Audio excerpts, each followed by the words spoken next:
Well, some of the things that we need him to improve on, it's a little harder in the spring, just because he's not live, from a sack standpoint, and some of the things in the run game. But he's the biggest thing for him is really asserting himself. Like there's times he's just going to do everything. You don't ever have to worry about him. He's going to always go above and beyond what you ask of him, always.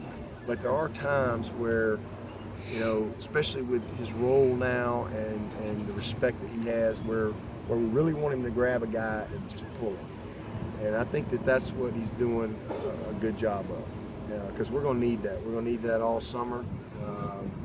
And I think that he's in a position where he can really lead this football team. And we want him to take advantage of that respect that he has from the entire team, not just the offensive guys. But he's, just his fundamentals, he's very committed to improving fundamentally and just, trying to master the little things. And he's really good. But ball handling, the play fakes, the footwork, those are things that he's trying to master. He's one of the last guys out here every single day because that's what he's doing. And again, that's why he's a great player. He's certainly talented, and people say, "Oh, well, he's talented." Well, there's a lot of talented guys that aren't good players.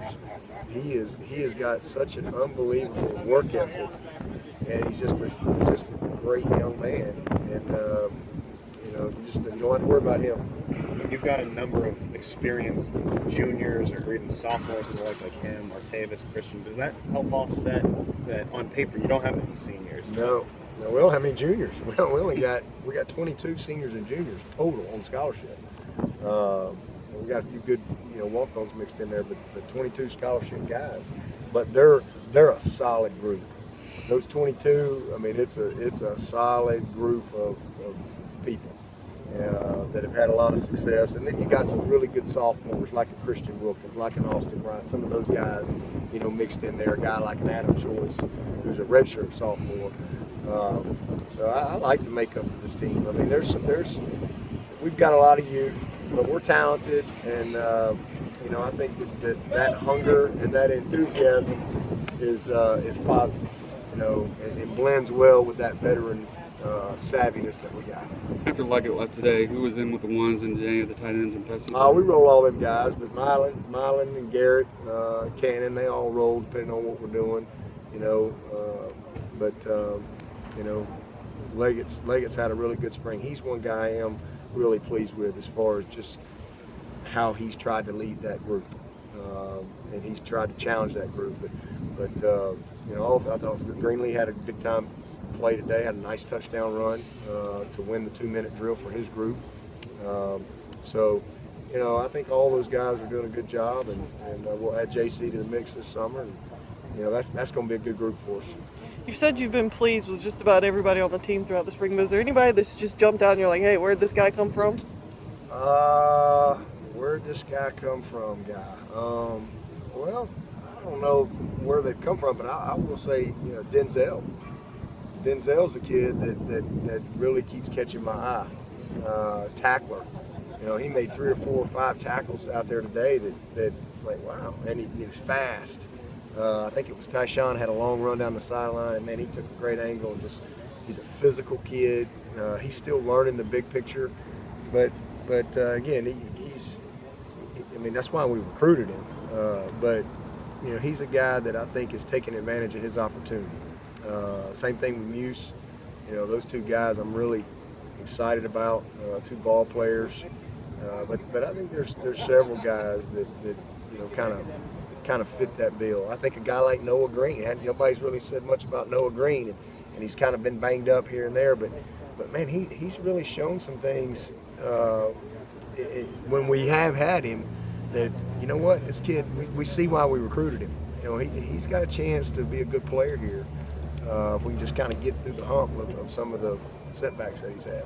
Marcus Edmond can continue to do a press as well. Marcus Edmonds had a very solid spring, very solid. You've had one coaching change in 39 months. Does that get underrated as to how you feel? Well, Carrico got a job. That's a coaching change. Carrico got the corners job for Murray State, so he asked me when he needed to leave. I said, you better be in the car on your way right now. Don't worry about me. You better hurry up before they change their mind and get there. So I'm really happy for Carrico. He did a great job. You know, Carrico was my first signing class, and it's fun to see a guy like that. And not only does he get his first job, but he gets his first job coaching a position he never played, coaching corners. But that's, you know, he was a leader for us, a good player, and he really went above and beyond to learn the entire defense and system. And, you know, he's been working in the secondary the past year trying to learn the craft back there. And so we've had a lot of the peripheral guys have kind of moved on here and there, but our 9 has stayed the same. As far as your 9, I mean, is that because in the recruiting process you're going to have coaches that say, "Oh no, I'm not going anywhere," but it's been the truth there. It's been the case that you've not had you've had a lot of continuity.